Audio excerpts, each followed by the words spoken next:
김준열 자유민주연구원장님 전화로 연결해서 말씀 들어보도록 하겠습니다. 안녕하세요. 예, 안녕하십니까. 네, 미국이 지난달 30일 2001년 9.11 테러를 일으켰던 국제 테러 조직 알카에다의 수괴 아이만 알자와히리를 제거했습니다. 이 알자와히리가 아프가니스탄 카불의 은신처 발코니에 나왔을 때 미국이 드론의 닌자 폭탄으로 불리는 초정밀 암살용 미사일로 정밀 타격했는데요. 원장님께서는 이번 암살 작전을 어떻게 보셨습니까? 저는 그 뉴스를 접하고, 역시 미국이다라는 생각이 들었습니다.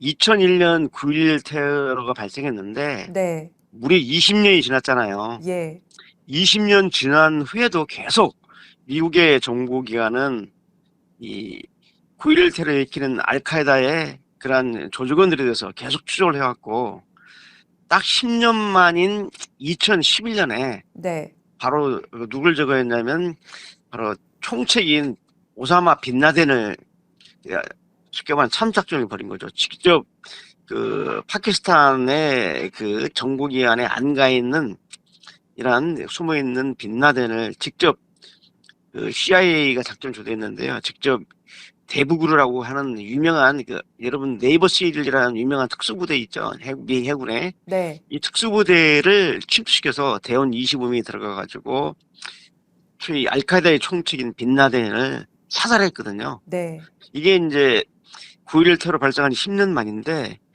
또 그 뒤에 10년 만에 바로 이제 2인자인 알자와히리를 제거한 거죠. 근데 이번 그 제거 방법은 지난번에 직접 미국의 특수부대원이 침투를 해서 직접 제거를 했고 이번에는 이 드론을 이용해서 네, 초중밀 유도미사일을 발사해서 죽인 거거든요. 예, 사살한 거기 때문에. 네, 그래서 제가 볼 때는 미국이 자국의 안보를 위협하고 자국의 국민들을 테러한 이러한 테러 당사자들에 대해서는 10년, 20년이 아니라 앞으로도 계속 네, 이렇게 응징하겠다는 것을 보여준 사례입니다. 그래서 많은 테러 분자들한테 네, 테러를 자행했을 때 끝까지 추적해서 제거한다.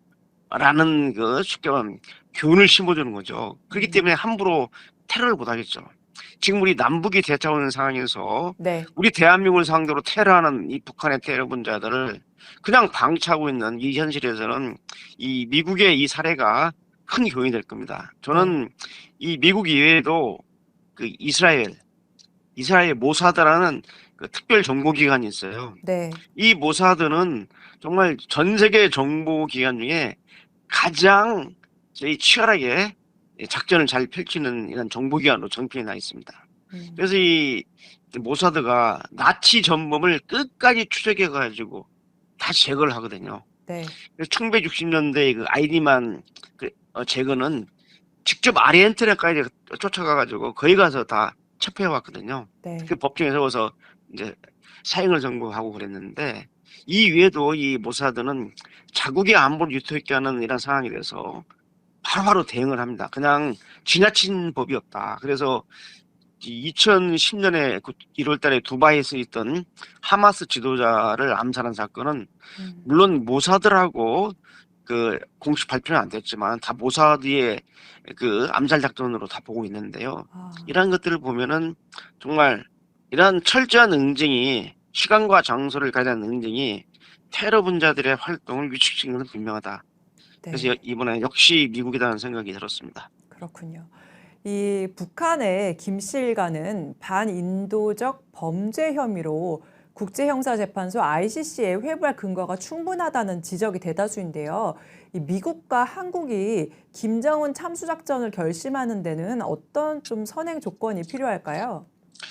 일단 그 ICC죠. 국제형사재판소에 그 김정은을 반인도 범죄자로 제소하는 것은 이건 사실상 평화적인 틀에서 하는 거죠. 네, 그런데 실제로 이 강제력이 없기 때문에 이 ICC 해부 제소한다고 그래서 이 북한 김정은 정권이 테러를 하든지 전 세계를 상대로 핵 게임을 막는 데는 유용하지 않습니다. 실제로 네, 2016년 12월 달에 네, 그 북한 인권단체 대표적으로 네, 한반도 인권과 통일위원 변호사문 등등이 예, 그 이 김정은을 상대로 ICC에 제소를 했어요. 네. 반인도 범죄자로. 그런데 이 ICC에서 그걸 이렇게 기각시켰거든요. 아, 사실상 이 ICC가 충족할 수 있는 이러한 것들을 제시하는 게 매우 어렵습니다. 그래서 이런 평화적인 절차에 의해서 ICC에 제소하는 것은 정말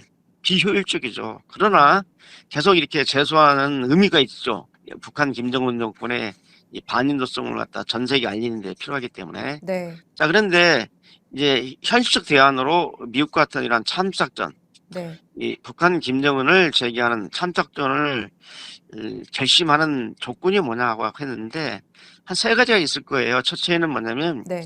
북한 김정은이가 핵무기를 직접 우리한테 발사한다는 징후라든지 아, 또는 생화학 무기라든지 또는 그 대량 살상 무기를 우리한테 발사해서 이런 공격할 이런 징후가 있다는 것이 네. 확인됐을 때는 참작전을 할 수 있다고 봅니다. 예. 우리 국민 보호 차원에서도. 네. 그 다음에 김정희가 우리 대한민국을 상대로 전면적인 테러를 자행한다. 아, 그러니까 이 한 군데 테러가 아니라 네.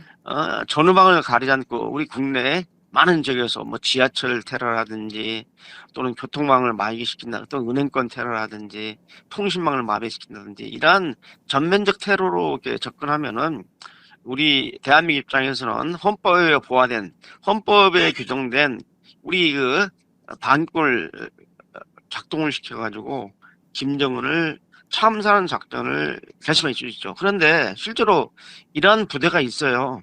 네. 그 특수사령부란 특전사라고 약칭되는 특수전사령부에 네. 제 옛날에는 제 13공사라고 그랬죠. 네. 제 13 특수임무여단이라는 부대가 있습니다. 예. 요게 2017년에 이 부대가 이제 특수임무여단으로 특임여단으로 이제 명칭이 바뀌었는데 이 부대가 바로 북한 지도부에 대한 참작전을 수행하는 유사시에 수행하는 그런 부대입니다. 네. 근데 문제가 뭐냐면 예. 참작전을 할 수 있는 그런 부대도 있고 그러한 군사작전에 대한 그런 역량도 있다고 하는데 중요한 건 뭐냐면은 우리 최고 정책결정권자가 네. 이러한 결심을 할 수 있느냐 말이에요. 작전 수행에 대한 결재를 할 수 있냐는 문제예요. 이건 단순한 것처럼 매우 어려운 문제입니다. 아, 자, 미국이 네. 북한이 핵을 가지고 전 세계를 갖다 이렇게 우롱하는데도 불구하고 또 유엔이 국제사회가 북한에 대한 쉽게 말하면은 군사작전을 못하기 때문에 대북 경제 제재를 하고 있잖아요. 예. 이런 대북 경제 제재도 어떤 한계가 있고 제한점이 많기 때문에 마지막 순간에는 참작전을 갖다 지시해서 김정은을 체제를 갖다 바꾸는 방법이 있는데 이거에 대한 결심을 바로 미국의 대통령이 해주느냐 또 대한민국의 대통령이 할 수 있냐 하는 문제. 아, 이런 문제는 아주 고도의 그 정책 결단이 필요한데 네. 좀 기존의 우리 대한민국의 지도자들은 이 점에 있어서 매우 우유부단했고 네. 여기까지는 못 갔다고 저는 생각합니다.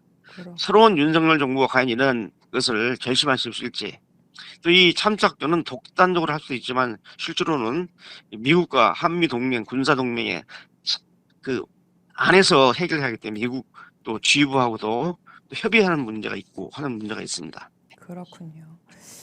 일본 아사히 신문에 따르면 박근혜 정부는 지난 2015년 말 이후 김정은을 실각시키기 위한 공작을 벌였고 이 사고를 가장한 김정은 암살도 선택지 중에 있었다고 합니다.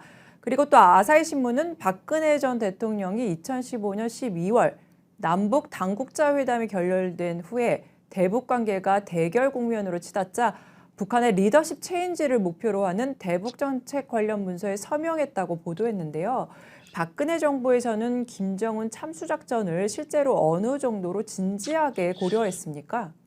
사실상 이 문제는 일본 언론에서 보도되기 되기 전부터도 이 내용상 아주 극비에 해당되는 거거든요. 네. 극비에 해당되는 내용이기 때문에 사실상 실체에 접근하기가 매우 어려웠는데 네. 이게 이제 확인된 게 있습니다.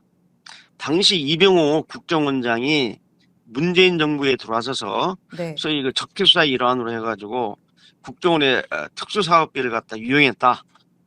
그래가지고 재판을 받는 가운데서 아, 이 재판 중에서 이병호 전 국정원장이 바로 이 관련 자료를 재판부에 제출하면서 네. 이게 이제 공개적으로 확인이 됐습니다. 그래서 예. 사실 2018년 6월경에 당시 국내 월간 조선에서 이 사실을 그 법정에 제출한 네. 전 이병호 국정원장의 그런 그 증거 자료를 갖다가 바탕으로 또 진술 바탕으로 해서 공개가 됐기 때문에 확인이 됐습니다. 사실 이러한 일이 있었습니다.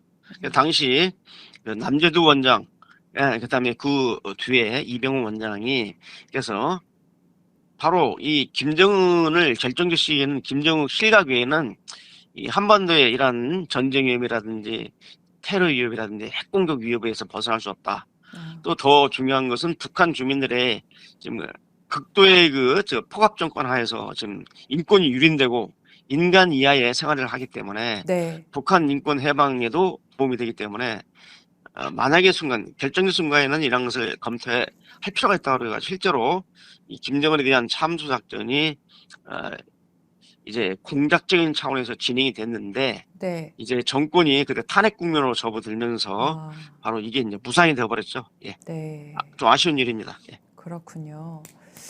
이 한미 양국 특수전 사령부 장병들이 지난달 미국 캘리포니아주 모하비 사막의 대규모 야외 훈련장인 포트 어윈 국립훈련센터에서 연합훈련을 했습니다. 이들은 북한의 지도부를 제거하는 참수작전 등을 수행하는 한미 특수전 부대 대원들로 미국 현지에서 함께 훈련한 것은 이번이 처음이었다고 하는데 그 연합훈련이 의미하는 바는 무엇이라고 보십니까? 사실상 이러한 한미 합동구 특수 연합훈련은 철저히 그 보안에 붙여져야 할 사안입니다. 네. 그러니까 이 보도에서 중요한 것은 뭐냐면 왜 이걸 한국이 공개했느냐는 겁니다. 네. 이러한 그 김정은을 갖다가 결정 시기에 참석하는 특수작전 훈련을 하는 것을 공개한 것은 분명히 그 의도가 있습니다. 뭐냐? 네. 바로 북한에게 경고하는 겁니다. 자, 네가 계속 까불면은 네. 계속 세계 평화를 위협하고 한반도를 위협하면은 핵을 가지고 장난을 치면은 결정적 시기에는 너를 보내겠다라고 네. 의미하는 겁니다. 그래서 이 참수작전 이번에 규모가 컸어요. 네. 아까 말씀드린 특수전사령부 안에 있는 13 특수임무여단이라는 이 참수작전 부대죠. 네. 여기 부대원 한 70여 명에다가 또 한국의 특전사 요원들 100여 명, 그 미국의 특전부대 요원 5천 명이 참여한 훈련이었습니다. 네. 상당히 그 특수전 훈련, 연합훈련치고는 상당히 큰 규모였는데 네. 바로 이란 극비로 진행돼야 될 그 연합훈련이 공개된 것은 뭐냐면 바로 의도가 있다는 거죠. 북한에게 명백한 북한의 김정은한테 보낸 경고입니다. 그래서 앞으로 계속 네가 이렇게 이런 식으로 국제 평화와 한반도 안보를 위협하고 핵장난을 하면은 가만히 두지 않겠다라는 경고성의 내용으로 보이고 네. 이것도 상당히 의미가 있다고 저는 봅니다. 네. 그래서 물론 김정은이가 이런 훈련을 가지고 직접 북한 방송에서 이 훈련을 비난하는 이러면서 바로 이제 윤석열 정부를 맹비난하는 지금 대남 소위 선동전을 좀 벌이고 있는데요. 네. 바로 우리도 심적 차원에서 김정은이가 애써 태어난 척 하지만은 실제로 자기를 향한 이러한 그런 테러 작전이 참작전이 진행된다는 것을 알면서 알고 있으면은 매우 불안할 겁니다. 최근 김정은의 최근 동향을 보게 되면 아베 암살 사건 등등으로 인해 가지고 주위에 있는 호위원들, 북한 말로 호위병이죠. 우리 같은 경호원들, 네. 경호원들을 대거 밀착 경호를 하면서 행사에 등장한 이런 장면들이 조선 TV에 많이 보도가 됐거든요. 네. 잡혔습니다. 확인이 됐기 때문에 예. 김정은도 이러한 자기를 향한 참작전에 대해서 매우 불안해하고 있는 것은 분명하나 애써 태어난 척하면서 지금 윤석열 정부를 집중적으로 미국과 윤석열 정부를 공격하는 이러한 대남 선동전을 지금 매일 전개하고 있습니다. 예. 그렇군요. 네, 원장님 감사합니다. 예.